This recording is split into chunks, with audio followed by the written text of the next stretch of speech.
Kerr County Young Life started in 1992 when a group of local adults began to get together and pray for students by name, seeking a ministry that would impact both high school and middle school students. Over these 25 years, hundreds of students have been impacted as well as their families. Enjoy hearing the story of the Morris family as well as Emma Hall that will span the generations from 1992 to the present. Hi, I'm Dr. Bill Morris, and this is my wife, Tony. We've lived in Kerrville for 40 years.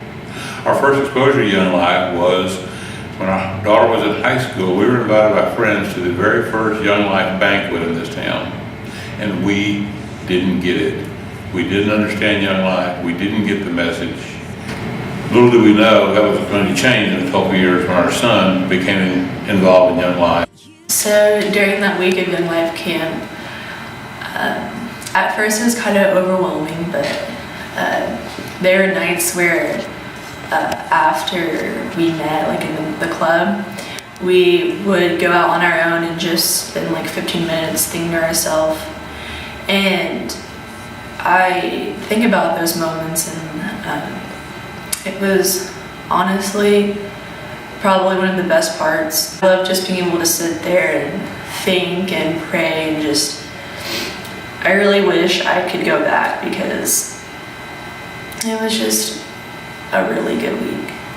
I'm not sure that he wanted to go backpacking with Young Life to learn more about Jesus. One of the things that was on the list for Jeffrey to take with him was a Bible. That Bible and that trip to Wilderness Ranch with Young Life changed our son's life forever, and with it changed ours too. When I was about 6 months old, my parents divorced because my dad had been abusive to my mom, and she decided that she just couldn't take it anymore.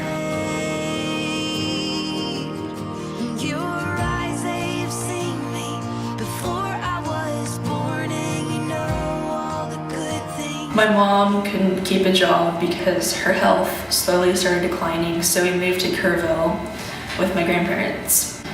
That summer, my grandparents decided that I should move in with my aunt and uncle in Lubbock.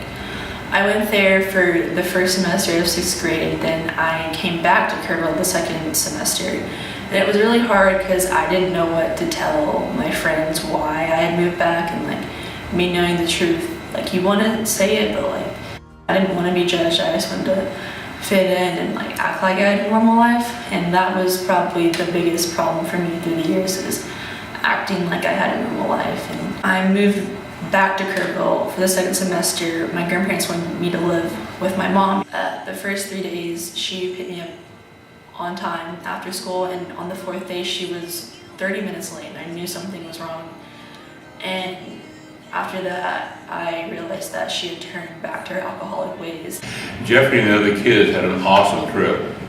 And so I said, so what was so great about it? What was so fun? What made it so great? He said, the best part is that he found and welcomed Jesus Christ into his life as his personal Lord and Savior. Wow. Now I'm hooked on Young Life. We went to Crooked Creek Ranch Young Life camp in Colorado as adult guests. There we got to do everything the kids did at camp. The most powerful of all to Bill and me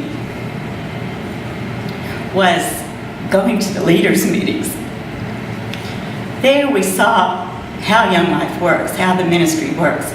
We also saw how the leaders pour out their hearts to these kids and how they love on them and pray for them, each by name.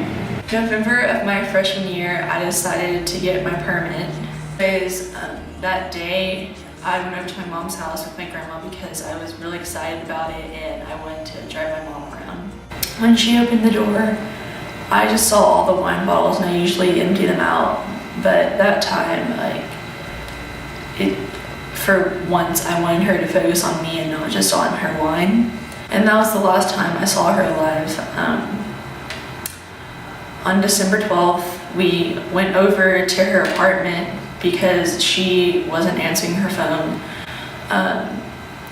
Usually she doesn't answer her door when she's drunk, and like we figured this was like another one of those times. About to go through that door, but the firemen, police were already on their way there. And a fireman had gone in there, and a few minutes later he came out and told me that my mom had died.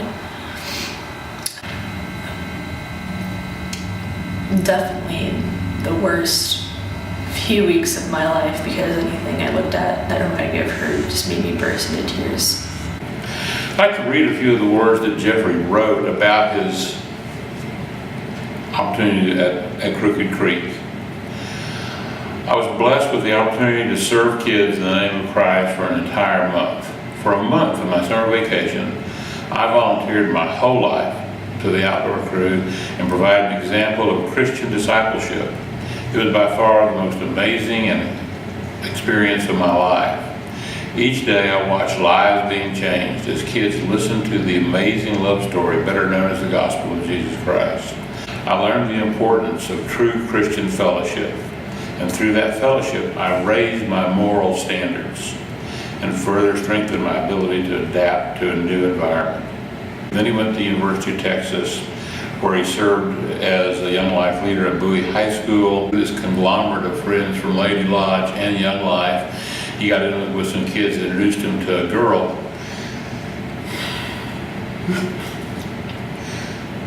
who's now his wife. Jeffrey was a good kid.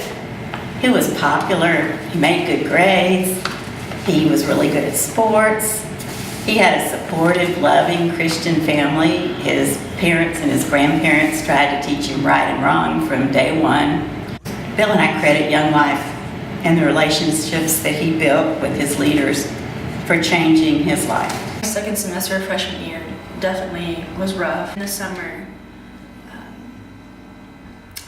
my Young Life leader, Lexi, was talking to me about going to Young Life camp. And I had originally told her I wanted to go, but about a week before, I backed out. And then my friend Catherine Sealer texted me, and she was like, "I'm so happy to go to Young Life camp with you," because she didn't know that I wasn't going anymore.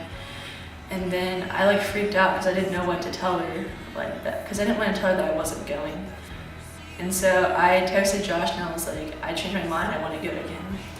And that was definitely the best week of my life, like everyone says it is, because since then I felt a lot closer to God, and I feel like I'm getting back on the right path again. Jeffrey acknowledged that too. He said, "Through the efforts of Christy Epp and many other incredible Young Life leaders, my life had changed drastically. I truly appreciate everyone who makes Young Life available to kids like me." I honestly don't think I could have done it without my leader, my Young Life leader, Lexi. She's been with me through everything, and I love her so much. If I could say one thing to Lexi right now, I just thank her for everything and always being that extra motivation that I needed in my life, because at that point I really did need it, and I really do appreciate her, and she's one of the most influential people in my life. Now our son Jeffrey is 35. He's married, has 2 adorable children. Even though we no longer have kids at school, we still support, because we truly believe that Young Life makes a difference. They've been bringing kids to Christ for 76 years now. They know how to do it. But you love me better.